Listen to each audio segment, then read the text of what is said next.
ironis, Indonesia adalah satu di antara negara-negara terbelakang yang belum memiliki Dewan Keamanan Nasional. Sekarang mari kita ke Asia Tenggara. Asia Tenggara ini. Terbesarnya siapa? Indonesia. Terkuatnya? Mikir-mikir.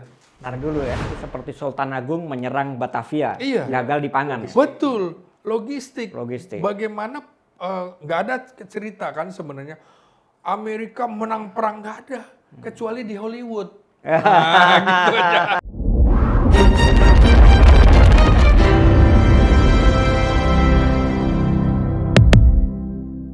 Assalamualaikum warahmatullahi wabarakatuh. Selamat siang, Sobat Sinkos dimanapun berada. Jumpa dengan saya, Ali Purnomo dalam Sinkos, Sinergi Konstruktif. Mari kita berjalan-jalan mengelilingi sudut-sudut Indonesia dari sisi kebangsaan. Telah hadir di studio kami beberapa narasumber yang luar biasa pada hari ini. Ada Bung Slamet Ginting. Selamat siang, Bung Slamet Ginting. Selamat siang, Bung Alif. Ya. Beliau adalah seorang pengamat politik dan pertahanan keamanan dari Universitas Nasional. Mau dinegrikan nggak mau, namanya Universitas Nasional. Juga sudah menemani kita di sini adalah Bung Edi Prastiono. Beliau adalah pengamat hubungan internasional dan pertahanan keamanan dari Universitas Indonesia. Tentu kita dengan kepakaran beliau, kita akan berbincang isu-isu kekinian yang terkait dengan Indonesia. Kita akan berbincang tentang pertahanan keamanan nasional. Isu yang pertama ini cukup berat, karena itu terus simak perbincangan hari ini sampai selesai. Saudara Sinkos, Sobat Sinkos yang dimanapun berada, hari ini, kemarin tepatnya, Indonesia merayakan Hari Bayangkara. Gitu. Hari Bayangkara bahkan upacara dipimpin langsung oleh Presiden Prabowo Subianto. Ada kejadian unik dalam peristiwa tersebut. Ada balik kanan yang terlalu cepat sehingga Presiden Prabowo sepertinya mau menyampaikan kalimat tapi belum selesai, tapi komandan upacara sudah balik kanan. Langsung dibilang oleh Presiden, langsung menghadap saya setelah upacara. Yang luar biasa. Tentu kita nggak bicara soal kasus-kasus yang teknis seperti itu, tetapi karena Hari Bayangkara, kita ingin berbicara soal keamanan. Nah, keamanan ini kalau di Indonesia identik dengan urusan kepolisian. Nah, mungkin Bung Slamet Ginting bisa menjelaskan apakah memang harus selalu begitu? Apakah tidak bisa kita bicara keamanan itu dalam sudut yang lebih luas, misalnya di dalamnya ada persoalan ketahanan atau konstruksi seperti apa yang cocok di Indonesia? Saya persilahkan, Bung Slamet Ginting. Ya, baik Bung Alif dan pemirsa serta Bung Edi. Nah, pemirsa tentu saja saya harus mengajak ke dalam spektrum yang lebih luas terlebih dahulu. Jadi bicara sistem pertahanan keamanan nasional ini tidak bisa kita lepaskan dari spektrum ancaman. Hari ini kita sedang dalam posisi di mana geopolitik itu menghadapi situasi yang panas di Timur Tengah, kemudian di Eropa Timur, di Asia Barat, kemudian juga di Asia Tenggara. Jadi di Asia Tenggara ada Thailand dengan Kamboja sedang panas-panas begitu. Di Asia Barat, Pakistan dan India. Di Eropa Timur, Rusia dan Ukraina. Dan di Timur Tengah antara Iran dan Israel. Nah, tentu saja spektrum ancaman ini menjadi multidimensi, baik ideologi, politik, ekonomi, sosial budaya, pertahanan keamanan, dan juga serta geografi. Nah, inilah yang membuat bagaimana kita harus mendudukkan sistem keamanan nasional dalam demografi yang lebih luas. Nah, karena itu diperlukan sebuah forum yang namanya Dewan Keamanan Nasional, dan seluruh dunia juga, terutama negara-negara maju, sudah memiliki Dewan Keamanan Nasional. Ironis, Indonesia adalah satu di antara negara-negara terbelakang yang belum memiliki Dewan Keamanan Nasional. Jadi kita dianggap seperti negara terbelakang. Jadi sudah seratusan negara memiliki Dewan Keamanan Nasional, kita belum punya. Nah, apa sebab ini nanti akan kita bedah. Jadi kita butuh yang namanya Dewan Keamanan Nasional karena menghadapi keadaan krisis. Nah, keadaan krisis ini juga krisis yang bersifat darurat, bersifat ancaman strategis yang dapat mengganggu pertahanan keamanan nasional kita. Ya, karena itu, presiden itu perlu juga didudukkan dalam posisi bukan hanya sebagai kepala negara dan kepala pemerintahan, tapi juga dia harus bisa memimpin sidang Dewan Keamanan Nasional yang untuk mengambil sebuah keputusan. Kita belum ada, ironis. Padahal sejak 2017 kita sudah merancang yang namanya Undang-Undang Keamanan Nasional. Undang-Undang Keamanan Nasional hingga Jokowi lengser belum ada. Nah, ini harus kita bedah. Nah, di dunia ini juga ada perubahan-perubahan konsep keamanan nasional. Terjadi perubahan. Misalnya berubah tidak hanya karena dimensi keamanan negara, tapi juga berkembang meliputi keamanan publik, keamanan manusia, keamanan cyber, bahkan keamanan luar angkasa. Nah, intinya melindungi kepentingan nasional sebuah negara. Jadi kalau membuat dikotomi pertahanan untuk militer, keamanan untuk polisi, itu udah salah kaprah betul. Itu yang harus dijelaskan. Jadi penanganan ancaman keamanan nasional ini harus dilaksanakan secara tepat, terintegrasi, holistik, bahkan juga bersifat komprehensif. Jadi ini harus didudukkan bersama, jangan sampai gara-gara polisi belum menyetujui draft keamanan nasional, sehingga kita tidak punya keamanan nasional, Dewan Keamanan Nasional dan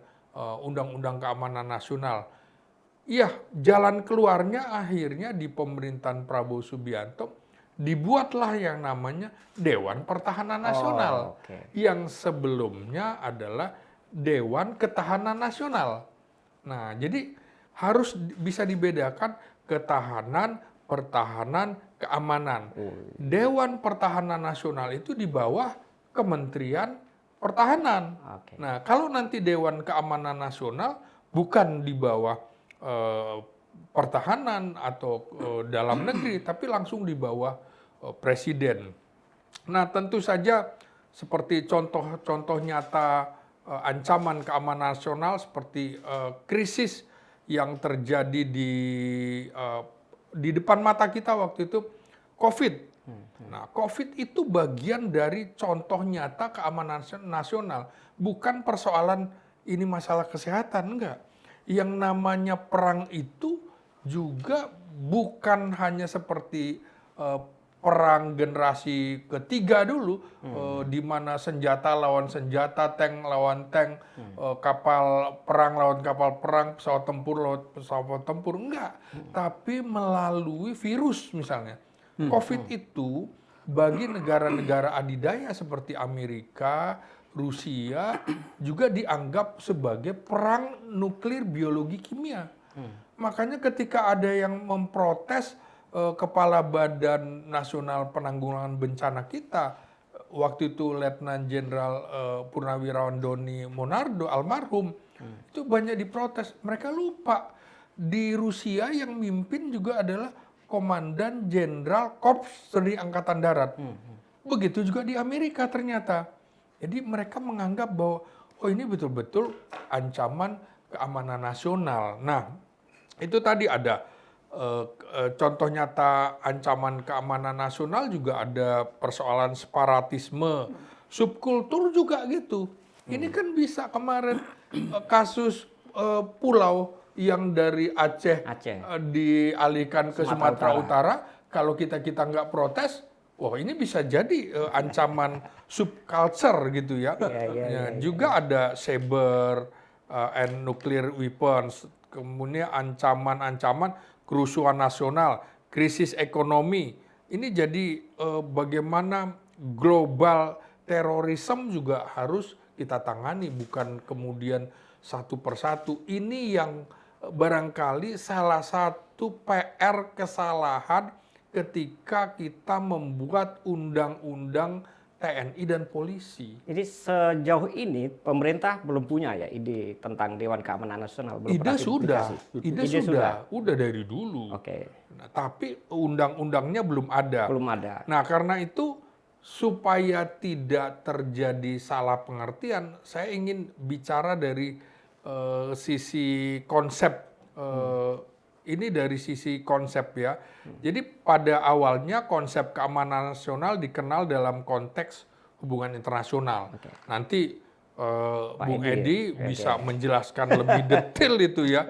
Jadi secara etimologis kata keamanan atau security itu berasal dari bahasa Latin securus atau secura gitu.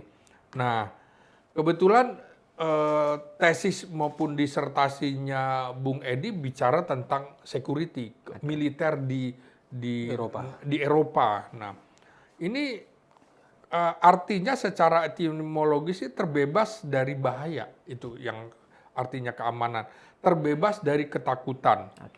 Berarti gabungan kata se yang berarti tanpa atau without, dan berarti kesulitan. Jadi apabila digabungkan maka ini adalah kebebasan dari kesulitan atau sebuah situasi politik damai tanpa bahaya atau ancaman apapun. Ini ada nih bagaimana pernyataan dari para ahli yang membedah tentang konsep keamanan nasional. Kalau tidak kita bahas, nantinya jadi debat kusir, karena itu harus dikemukakan. Akar bahasanya seperti itu ya. Betul. Misalnya sebenarnya sudah sejak tahun 1962 Wolfers mengatakan, Walter Lippmann mengatakan satu bangsa berada dalam keadaan aman selama bangsa itu tidak dapat dipaksa untuk mengorbankan nilai-nilai yang dianggapnya penting, dan jika dapat menghindari perang atau jika terpaksa melakukannya dapat keluar sebagai pemenang. Ini saya catat betul-betul konsep-konsep keamanan nasional dari tokoh-tokoh. Kalau saya bacakan nggak cukup waktunya. Jadi barangkali nanti Bung Edi bisa lebih menjelaskan bagaimana konsep keamanan dunianya. Saya ingin mengatakan tentang konsep keamanan dunia itu dibagi keamanan nasional, regional, atau internasional, ada pertahanan keamanan negara, ada keamanan internal atau keamanan dalam negeri, ada keamanan publik, yang itu Kamtipmas, itu polisi di situ. Nah, kemudian ada keamanan manusia, diri kita sendiri, pribadi, individu. Ada keamanan maritim, iya kita butuh angkatan laut, Kamla, segala macam. Keamanan dirgantara, ya polisi nggak sanggup lah, itu pasti angkatan udara kan gitu juga.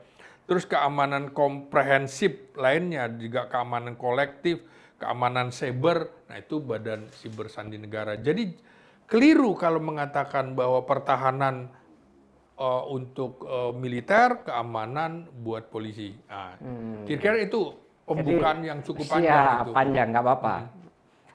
Saya kira itu pun masih kurang panjang sebenarnya. Karena itu berarti yang poin utamanya adalah Dewan Keamanan itu satu sistem yang lebih komprehensif bukan hanya pertahanan, bukan hanya keamanan ketertiban, tetapi dia menyatukan seluruh elemen, bahkan mungkin termasuk soal pangan, soal segala macam itu masuk isu-isu di dalam keamanan nasional. Sebenarnya begitu ya. Oke, kita lanjut dulu ke Bung Edi Prastiono. Yuk, silakan. Senior saya di Universitas Indonesia. IFISIP. Iya, beberapa hari lalu ada peristiwa menarik, Bung Edi. Calon Menteri Pertahanan Amerika Serikat ditanya soal negara ASEAN, dia tidak bisa menyebutkan sama sekali dalam satu sidang Senat ya, kalau tidak salah. Itu bahkan nama Indonesia juga nggak dia ingat. Berarti apakah memang Indonesia ini tidak terlalu penting dalam satu geopolitik internasional sehingga sampai dilupakan, tidak diingat gitu kan? Terima kasih. Oke. Apa namanya undangannya ya. Ini pertanyaan yang menarik ya. Ada dua kemungkinan ya. Kemungkinan pertama adalah memang saya sendiri dididik di Barat selama 5 tahun ya. Tidak semua intelektual maupun pejabat Barat itu mengerti geografi. Ya karena apa? Karena memang mereka banyak juga berorientasi ke dalam. Ke dalam artinya memang merasa bahwa pengetahuannya tentang dirinya, pengetahuan tentang dunia luar itu juga belum tentu sebagus yang kita bayangkan. Ya, jadi itu kemungkinan pertama itu. Jadi tidak tahu geografi. Atau yang kedua adalah kita tahu bahwa Trump, ya baik Trump pertama maupun Trump kedua itu cenderung unilateral. Ya tahu ya, unilateral itu mementingkan diri sendiri, pengetahuan tentang kawasan terutama Asia Tenggara itu tidak menjadi prioritas. Ya, Trump lebih mementingkan hubungannya dengan Cina, ya, terutama adalah karena berkompetisi ya dengan Cina. Jadi karena orientasinya yang unilateral dan track recordnya juga tidak pernah hadir secara personal di forum-forum penting ya di kawasan. Jadi bisa jadi memang pilihannya adalah pilihan dari orang yang tidak merepresentasikan prioritas kebijakan luar negeri dia. Jadi dua kemungkinan itu. Atau jangan-jangan itu kegagalan diplomasi Indonesia dengan Amerika? Ya saya kira belum tentu juga. Belum tentu. Ya, Hari ini juga. Kita punya diplomat di Amerika seperti apa? Yang saya baca dalam 2 tahun terakhir kita tidak punya duta besar secara tidak punya duta besar definitif ya. Dan itu bisa dibaca oleh Amerika Serikat. Bisa jadi Indonesia tidak memprioritaskan hubungan dengan Amerika Serikat. Apakah karena belakangan kita akhirnya bergabung dengan BRICS juga?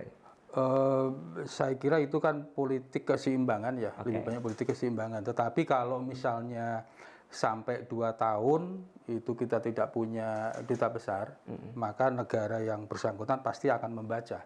Ini sebetulnya Indonesia serius tidak berhubungan dengan kami. Karena Amerika Serikat suka atau tidak suka negara yang masih secara militer terkuat, secara ekonomi satu-satunya negara meskipun ada saingan dengan Cina, satu-satunya negara yang berani mengambil sikap unilateral. Misalnya memberlakukan tarif yang banyak dikritik orang, saya tidak bisa membayangkan itu dilakukan oleh negara lain.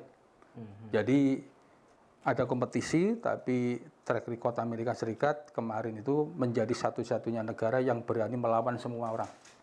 Ya kan? Jadi artinya adalah tetap sebagai negara yang terbesar, terkuat, dan kita punya kepentingan yang besar ya bagi Indonesia.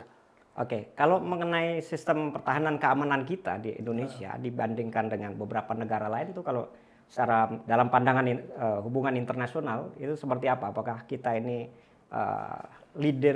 leading ya di dalam isu keamanan atau bahkan kita merupakan anomali dari beberapa negara lain dari sistem persenjataan dan lain sebagainya? Kalau dilihat dari segi pertahanan ya dengan anggaran 0,8 dari GDP, saya sering menyampaikan di berbagai kesempatan Indonesia itu anomali. Anomali karena apa?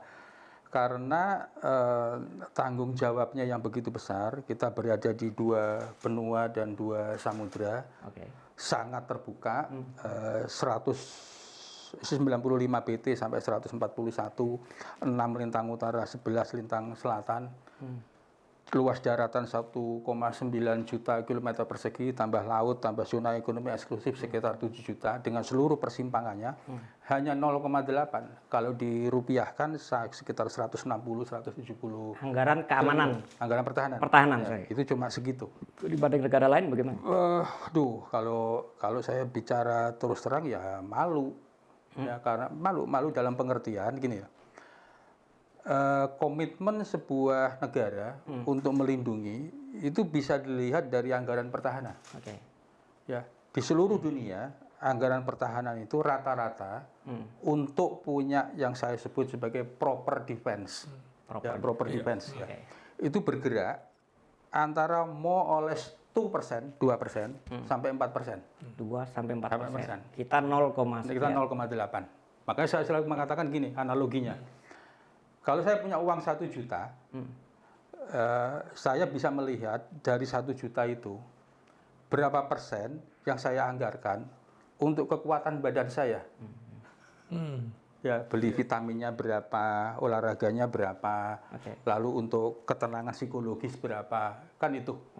Nah, kalau misalnya itu terlalu kecil, berarti kita memang tidak serius memikirkan kesehatan jiwa dan raga kita. Itu kan terlalu kecil ya. Nah, kenapa saya sebut anomali? Karena begini, negara terbesar di suatu kawasan, ya, itu terkuat pula kekuatan militernya.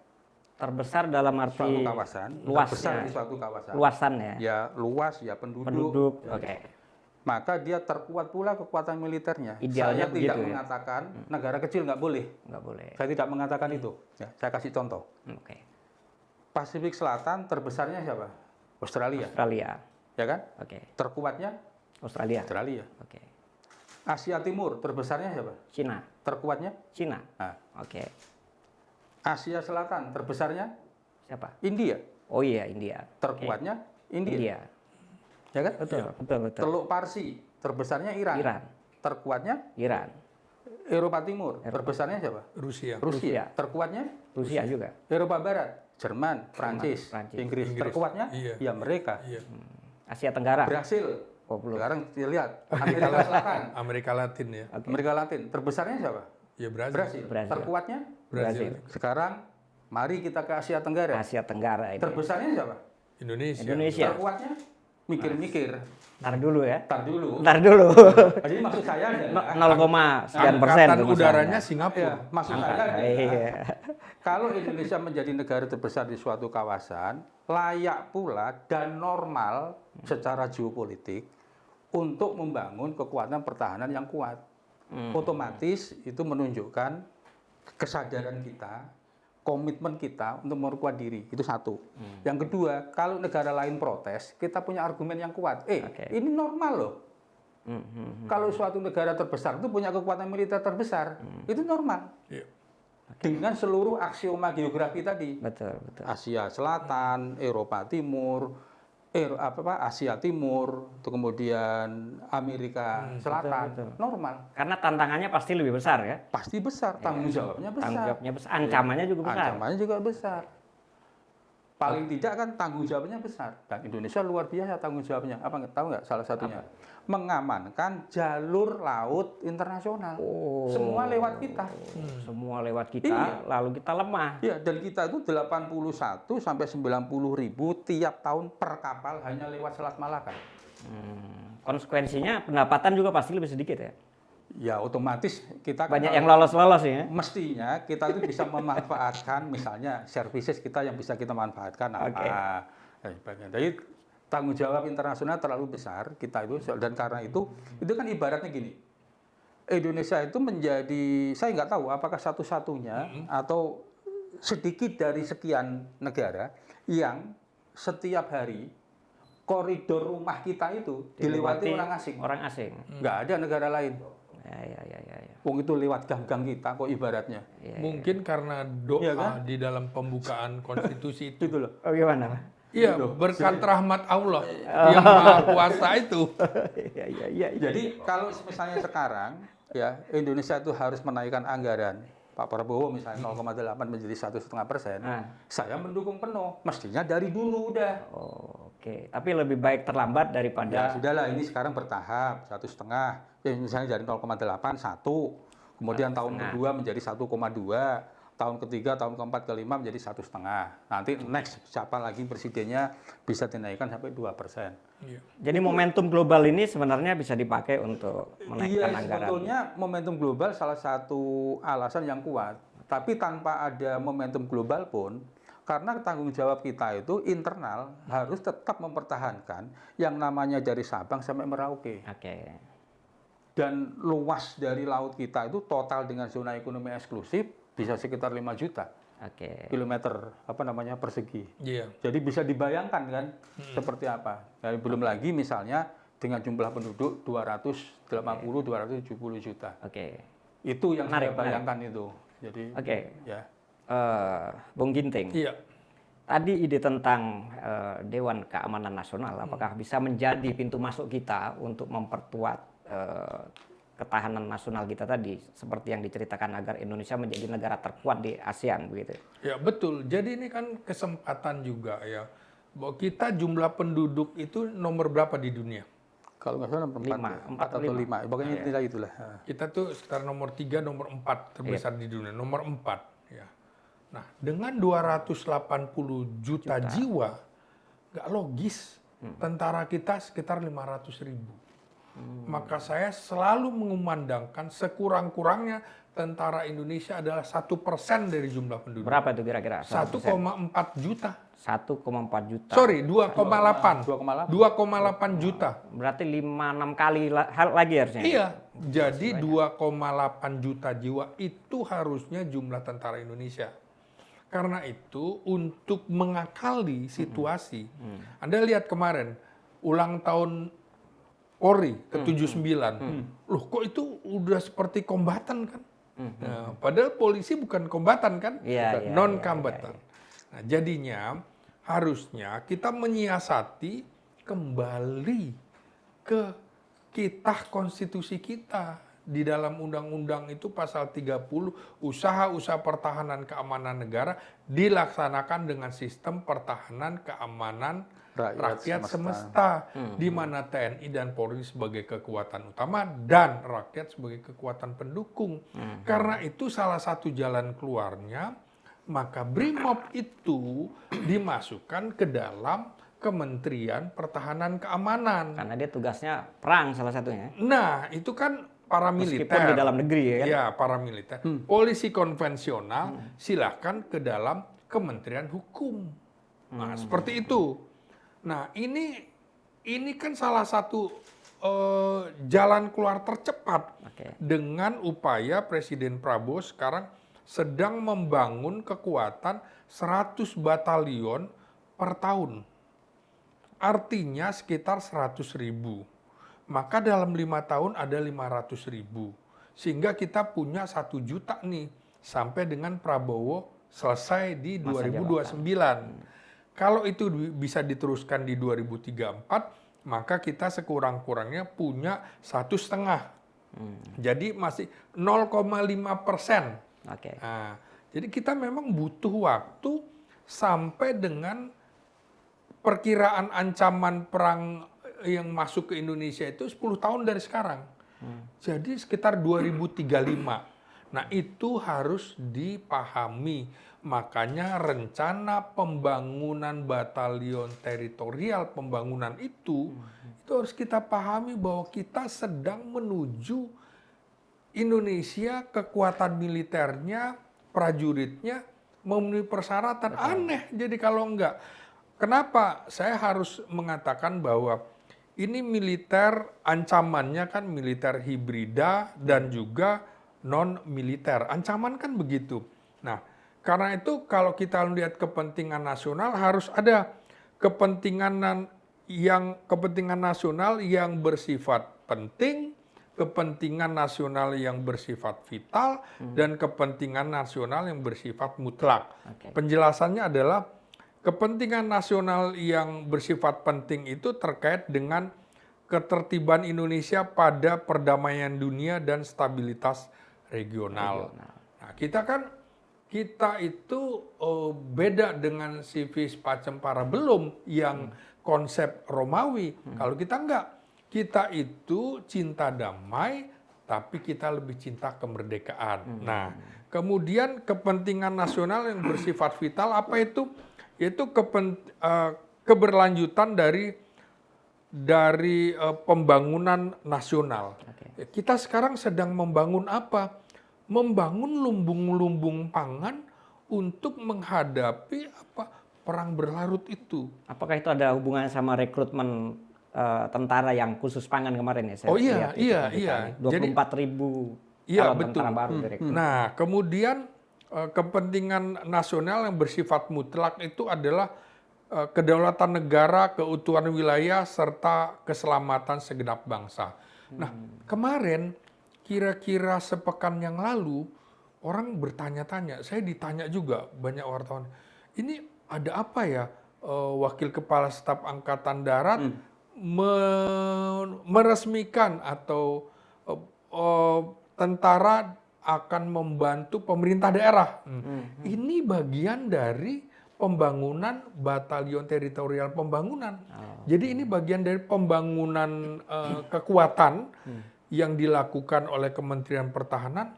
Bayangkan, masih banyak di kabupaten-kabupaten di Indonesia yang belum ada batalionnya. Maka konsentrasinya memang batalion ini nantinya akan ditaruh di sekitar 15 kabupaten kota di Indonesia. Harus ada nih. Karena memang menghadapi ancaman-ancaman seperti itu. Maka lucu nih kalau kita lihat, kok batalion teritorial pembangunan yang terdiri dari 9 kompi ya. 9 kompi itu 2 kompi infanteri, 1 kompi zeni tempur, 1 kompi kesehatan, 1 kompi perikanan, nah, kemudian pertanian, 1 lagi peternakan. Nah, betul-betul ini seperti bagaimana Jenderal Nasution, Jenderal Sudirman menghadapi perang gerilya, menghadapi agresi militer Belanda dulu. Kalau tanpa bantuan dukungan pangan dari rakyat, wassalam. Itu seperti Sultan Agung menyerang Batavia, Iya. gagal di pangan. Betul, logistik. Logistik. Bagaimana nggak ada cerita kan sebenarnya Amerika menang perang, nggak ada, kecuali di Hollywood. Nah, gitu aja. Nggak ada tuh di Vietnam kalah, di Afghanistan kalah. Nah, kita ini konsep sistem pertahanan keamanan rakyat semesta ala Indonesia itu yang perang gerilya yang diciptakan konsep dalam tulisan bukunya Jenderal Nasution itu menjadi bacaan wajib di akademi-akademi militer seluruh dunia dan akhirnya semua mengikuti. Tapi begini, Bung Iya, iya. Ginting, itu yang dilakukan pemerintah dengan membentuk batalion pembangunan atau kompi-kompi pangan dan lain-lain itu ada juga yang merasa ketakutan kalau itu melanggar atau berebut lahan dengan masyarakat sipil karena itu kan zona sipil dianggapnya. Itu bagaimana menurut? Oh, enggak rebutan semua, justru membantu. Apalagi di tengah otonomi sekarang. Bung, jadi misalnya ya dinas pertanian provinsi. Oke. Terus dia bisa nggak memerintahkan dinas pertanian kabupaten kota? Nggak bisa. Gue nggak ada hubungan Otonomi. sama lo. Nah, Otonomi, kira-kira ya. otonomi ya kan Otonomi. gitu. Sama yang lain-lain juga begitu. Karena itu sebenarnya TNI membantu Melapis dan program-program pemerintah. dia juga supaya nantinya kalau perang berlarut kita betul-betul ada yang ngurusi perikanan, peternakan, pertanian kita. Yang paling penting itu seperti di film perang Vietnam itu, bagaimana mereka Vietcong itu menghadapi Amerika, dia nggak pernah kelaparan. Tapi harus dijawab saya kira Iya. bagaimana bahwa meyakinkan publik Indonesia bahwa ini bukan rencana militer kembali ke politik gitu. Oh, beda. Jadi politik militer itu politik negara, Oke. bukan politik praktis. Bukan Nah, ini politik yang harus kita awasi juga. Nanti kalau mereka menyimpang kita semprit nih. Saya dengan Bung Edi yang akan semprit gitu kan. Karena- Mumpung nih kami berdua juga menjadi dosen tamu di pengajar. beberapa institusi-institusi militer FGD. Jadi kami ingatkan. Kami mendukung itu pembangunan pembuatan batalion teritorial pembangunan yang akan yang sudah dilakukan kan ada 5 batalion sudah diresmikan di Papua. Ya, Kenapa oke. coba di Papua? Karena tentara Amerika sudah ada di Sudah Papua masuk New di sana. Guinea gitu loh. Papua Nugini ya. Papua New Guinea. Selangkah lagi masuk Papua. Selangkah lagi, jadi harus ada tuh. Makanya saya juga bilang, kalau bisa itu Brigade Infanteri Angkatan Darat, Brigade Infanteri Marinir yang di Pulau Jawa, jangan ngendon di situ, pindahkan aja ke Papua. Bikin berlapis itu di perbatasan, kayak gitu untuk menjaga. Kan kayak misalnya saya mau ke rumahnya Bung Edi, mau ganggu. Tapi di depan pagar rumahnya ada anjing herder. Nggak berani kan kita. Ada deterrence. Kan, Ada deterrence. nah kayak gitu-gitu. Nah ini tentara Amerika kalau nggak kita bikin begitu dia nggak takut juga. Iya, Makanya iya, iya. juga kita membangun batalion komposit di Kepulauan Riau itu kan supaya ngelihat, oh Cina ngelihat, oh serius nih ya, Indonesia serius ternyata membangun. Dan Kogab Wilhan 1 di sana, walaupun kapal kita belum memenuhi persyaratan, tapi dengan rencana kita katanya mau beli kapal induk yang sayangnya bekas Itali udah 40 tahun, ya paling nggak nakut-nakuti lah. Nah, kira-kira gitu. Nah, oke, kita nakut-nakutin nih ke Bung Edi nih. Sebagai pengamat hubungan internasional, itu apakah sejauh ini Indonesia juga ditakuti oleh negara-negara tetangga, disegani? Seperti itu bisa sampai ke sana nggak kita, Bung Edi? Ya, ada dua yang akan saya jelaskan ya. Yang pertama saya sebelum masuk itu, karena ini perlu untuk dipahami oleh banyak orang ya mengenai pertahanan semesta ya. Karena ini pertahanan penting semesta, sekali, ya, pertahanan semesta. Yang dimaksud dengan pertahanan semesta, semesta itu artinya adalah total, totalitas. Jadi nama pertahanan semesta itu total defense. Total defense. Nah, total defense itu apa? Total defense itu adalah satu sistem pertahanan yang jika diperlukan ya ada ruang untuk menggunakan sumber-sumber nasional. Oke. Jadi ada ruang untuk menggunakan sumber-sumber nasional. Itu yang disebut sebagai pertahanan semesta, kesemestaan. Nah, kesemestaan itu wujudnya apa kalau diturunkan? Kan itu paling penting ya. Menjadi pertahanan berlapis. Kesemestaan itu menjadi pertahanan berlapis. Nah, kesemestaan itu ada 3. Kesemestaan wilayah, kesemestaan sumber daya, ya, yang ditopang oleh diplomasi pertahanan. Oke, itu bisa disederhanakan Ya. biar sobat Sinkos dimanapun berada. Itu namanya kesemestaan itu di situ. Nah, wujudnya apa? Pertahanan berlapis. Nah, pertahanan berlapis itu dalam pengertian geografi ada zona 1, 2, 3. Makanya kemudian kenapa kita dibagi-bagi? Kalau zona 1 yang paling luar harus punya teknologi untuk memukul sekiranya itu Ada lawan. ada ancaman yang berada di luar zona ekonomi eksklusif. Oke. Kedua baru masuk zona ekonomi eksklusif sampai dengan laut teritorial. Oke. Yang ketiga pertahanan yang paling dalam.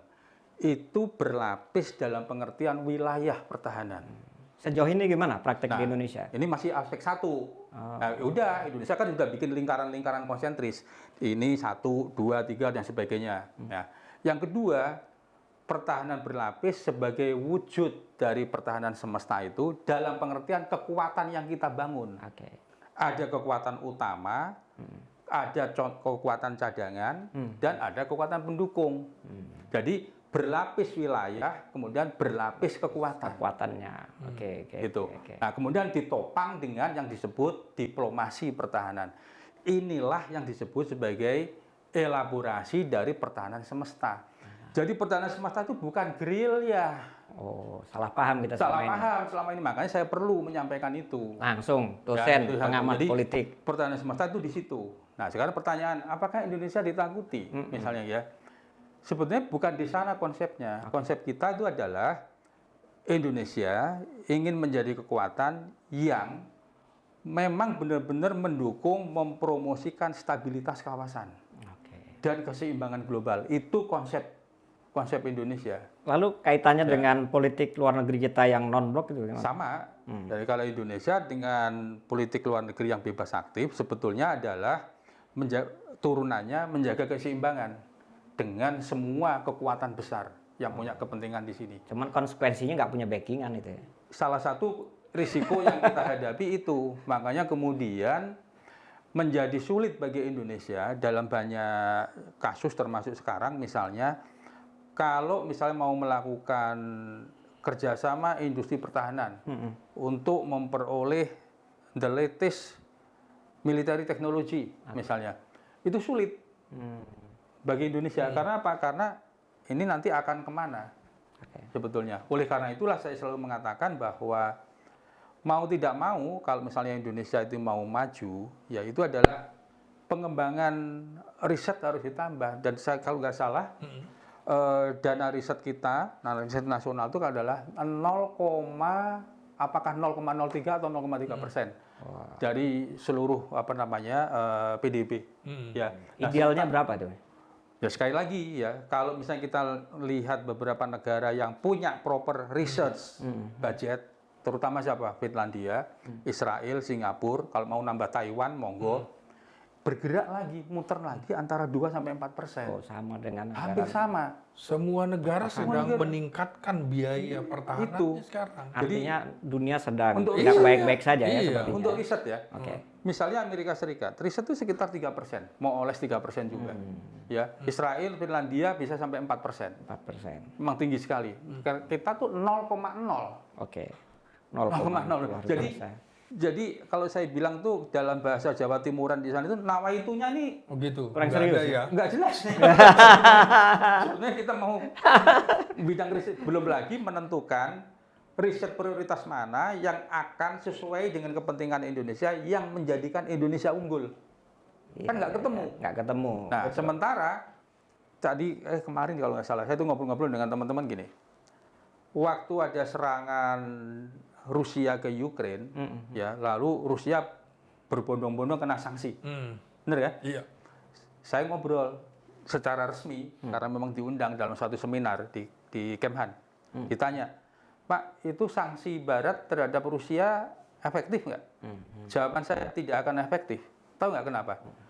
Bangsa itu kalau dia mandiri di bidang energi dan pangan nggak bisa dikasih sanksi. Iya.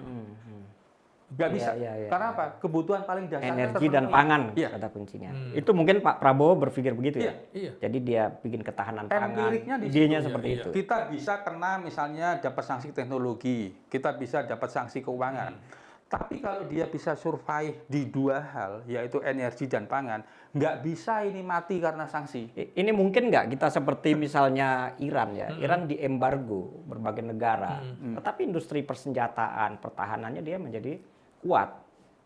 Nah, kita ini kan sebenarnya bukan diembargo ya. Mengembargo diri karena non-blok. Nah, jadi Kita tuh membatasi Sudah diembargo sama Amerika kan? diembargo Amerika. Iya. Memungkinkan nggak momentum itu dipakai untuk membangun satu kemandirian dalam hal keamanan nasional dan pertahanan tadi itu? ya memang itu salah satu yang membuat Indonesia pada akhirnya harus membuat diversifikasi. Oke. Karena kita tidak mau hanya bergantung pada satu sumber, lalu kemudian dipukul sekali, kita nggak dapat apa-apa. Oke. Makanya kemudian banyak melakukan hubungan dengan banyak negara. Tapi memang idealnya adalah kita sendiri mengembangkan industri pertahanan. Kalau memang kita berbicara dari bidang pertahanan. Nah, sekarang masalahnya teknologi pertahanan ke depan itu ya rata-rata adalah satu hypersonic, Hypersonic. Oke. kedua kuantum, Quantum. yang ketiga bioscience, Bayu saya. lalu advanced material, Oke. lalu weapon of mass destruction. Baik. Itu teknologi. Jadi kalau kita mengembangkan industri pertahanan kemudian tidak berorientasi ke 4 atau 5 hal tadi, selamanya kita akan menjadi Ketinggalan ya. ketinggalan terus. Ketinggalan. Itu yang Nanti itu kita yang jadi masalah. perlu sepertinya membahas soal industri pertahanan itu nanti ya. pada Tapi tema nanti. Betul. yang lebih spesifik ya. Kita kembali lagi ke Bung Ginteng. Iya.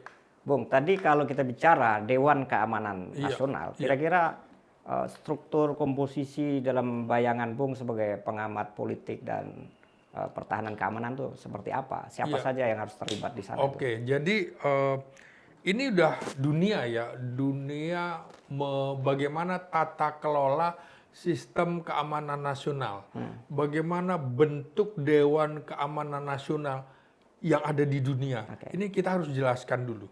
Jadi tata kelola sistem keamanan nasional itu dilaksanakan oleh kepala pemerintahan, baik itu presiden maupun perdana menteri, ya kan.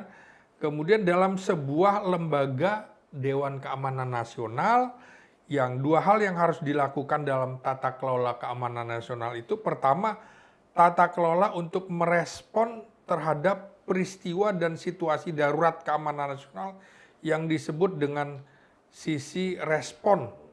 Sisi respon, ya seperti sekarang ada perang nih tiba-tiba. Sisi respon kita apa?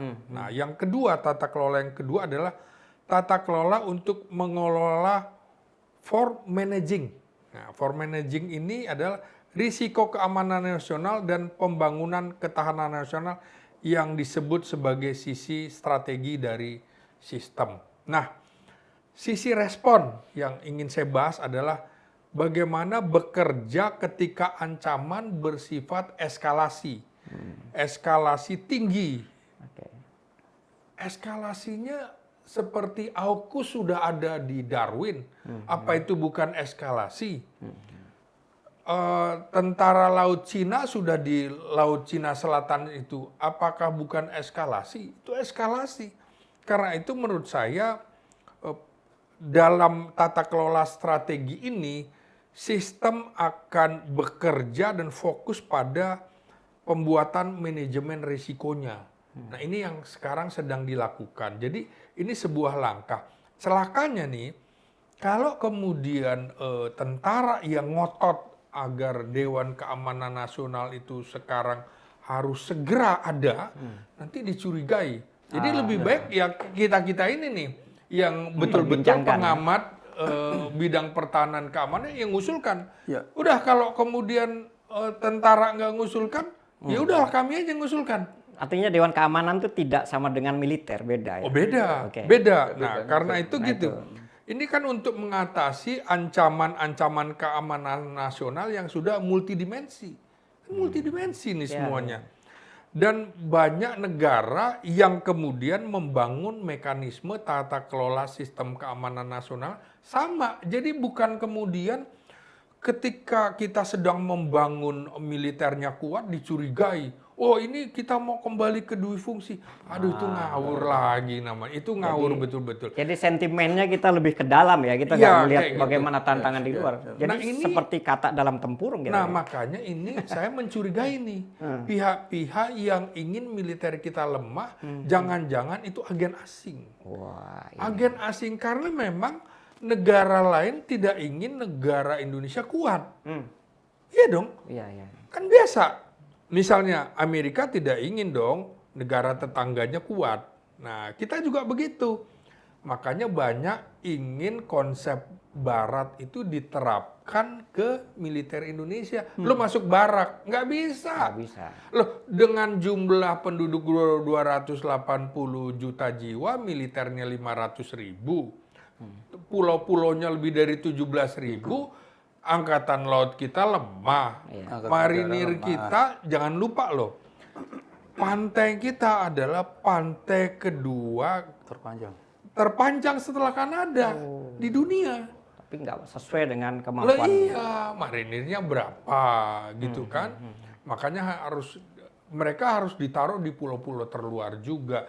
Ini yang harusnya kita pahami bagaimana tata kelola sistem keamanan nasional. Ya udah kalau Mabes TNI nggak berani usulkan, ya kita aja usulkan gitu loh. Nah, kalau nggak ada yang berani masuk di dalam dewan itu, ya udah kita aja bikin, gitu loh. Ya, ini konsep kita bahwa memang tata kelola sistem keamanan nasional itu posisinya begini. Ini di atas Dewan Keamanan Nasional, maka presiden dengan wapres, presiden yang mimpin ini ya. Kemudian ada sekretaris jenderal keamanan nasionalnya. Nah, kan kalau dulu ada sekretaris jenderal Wantanas gitu. Ini betul-betul keamanan nasional. Nah, maka di sebelahnya seperti saya bilang tadi ada yang membahas sisi respon. Nah, sisi respon itu ya koordinasi buat pemantauan. Kemudian dari sisi strategi itu manajemen risiko keamanan nasional, pembangunan ketahanan nasional.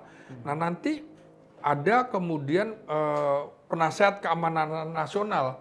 Ya mungkin kita ada di situlah posisinya. Peneliti-peneliti juga Iya, ada di sana betul, kan yang pasti, kan? memang konsentrasi bidangnya di pertahanan keamanan nasional. Jadi ya itu tadi, alasan adanya Dewan Keamanan Nasional diperlukan untuk apa? Sistem pengambilan keputusan. Agar apa? Kepala negara tidak keliru, jangan dia memutuskan sendiri.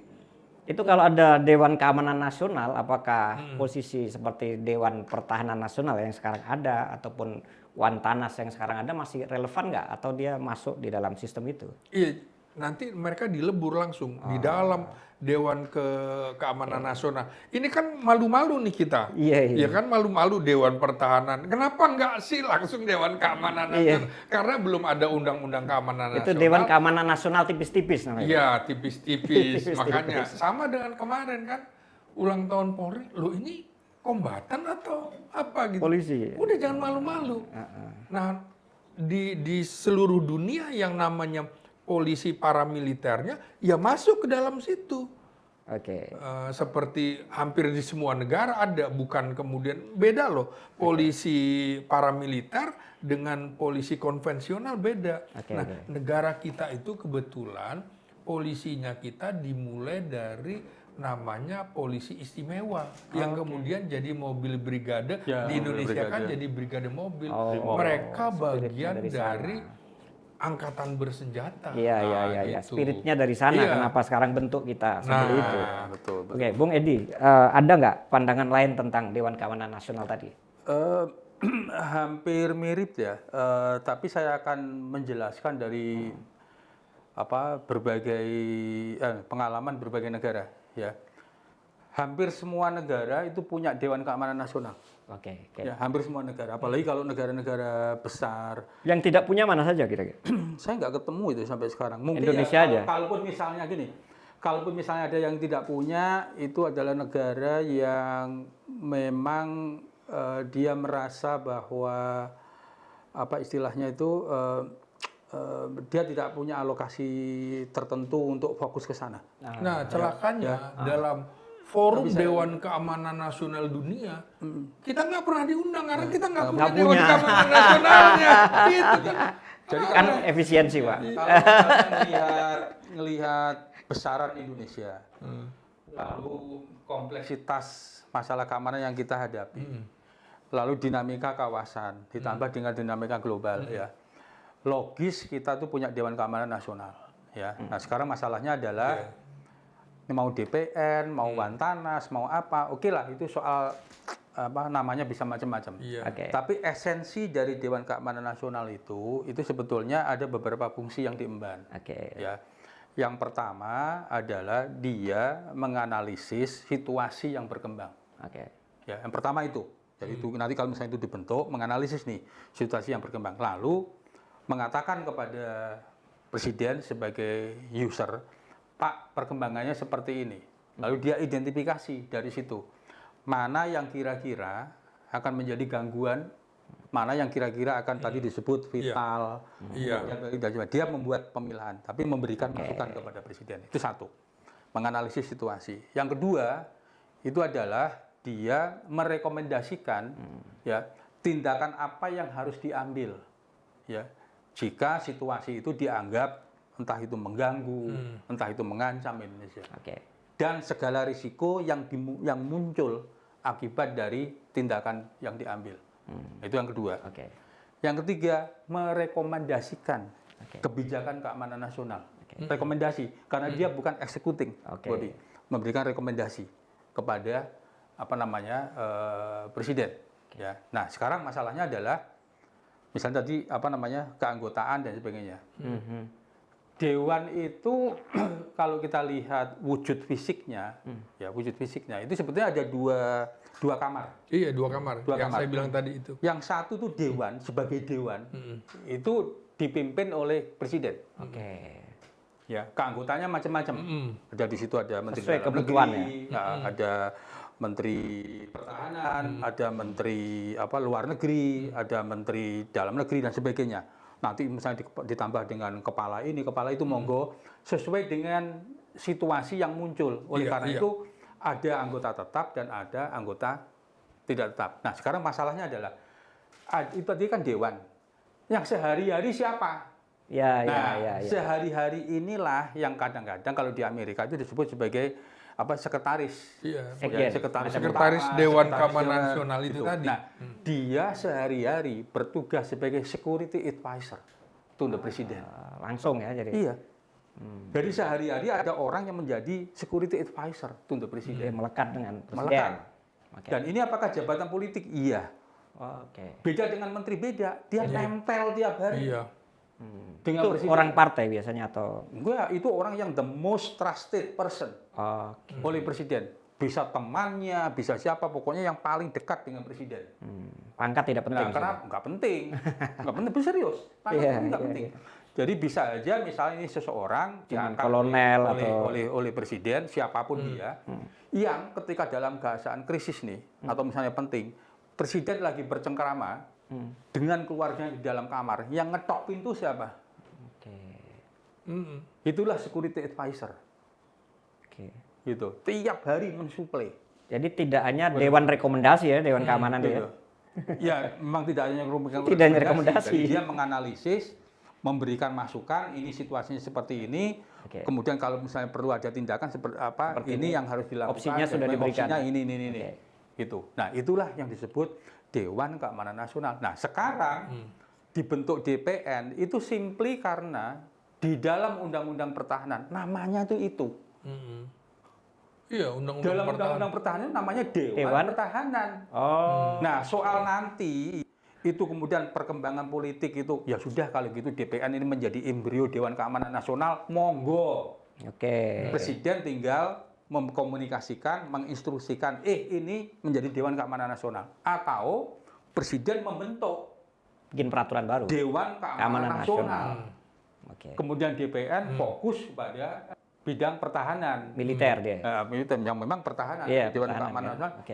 monggo silakan. Oke. Tapi memang seperti tadi disampaikan oleh Bang Ginting, memang ide ini bukan baru. Iya. Ini sejak Pak SBY tahun 2000. Makanya dulu tuh bareng paketnya itu. Pak, ini situasi begini-begini. Kenapa kita tidak bentuk yang namanya RUU Keamanan Nasional? Ribut nggak karuan. RUU Kamnas waktu itu. RUU ya? Kamnas. Oke. Si A nentang, si B dukung, si C nentang, si D dukung. Oke. Waktu itu Ya, saya diwawancara oleh Kompas untuk terbitan hari Senin. Saya bilang gini, Presiden harus ngambil keputusan. Karena waktu itu jarak Karena dengan nggak reformasi bisa. masih terlalu dekat, jadi orang masih Jadi sensitif. tidak bisa kemudian ini diserahkan kepada si A gimana, si B gimana. Ini kalau nentang kemudian nggak berani, nggak Oke. bisa. Jadi konsekuensi dari seluruh analisis tentang keamanan nasional itu adalah satu, perlu ada RUU Keamanan Nasional yang di dalamnya itu adalah ada amanah untuk membentuk Dewan Keamanan Nasional. Oke.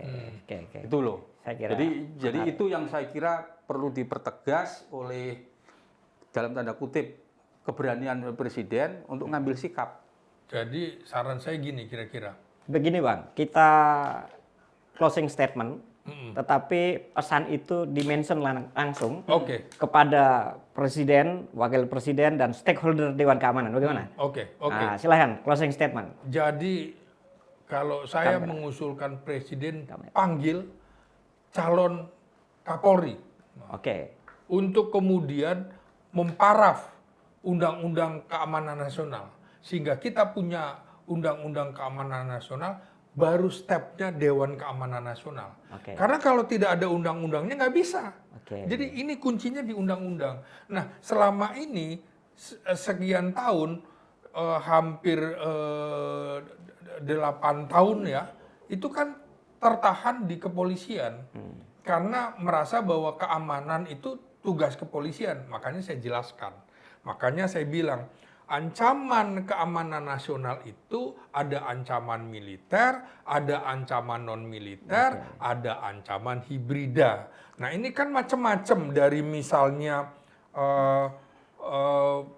disintegrasi bangsa, kerusakan lingkungan, termasuk LGBT, bencana alam, kemiskinan, lalu kalau ada bagaimana keamanan dari asing, kemudian sumber daya manusia yang rendah, itu juga harus kita pikirkan termasuk narkoba, hoax, cyber, pertumbuhan penduduk.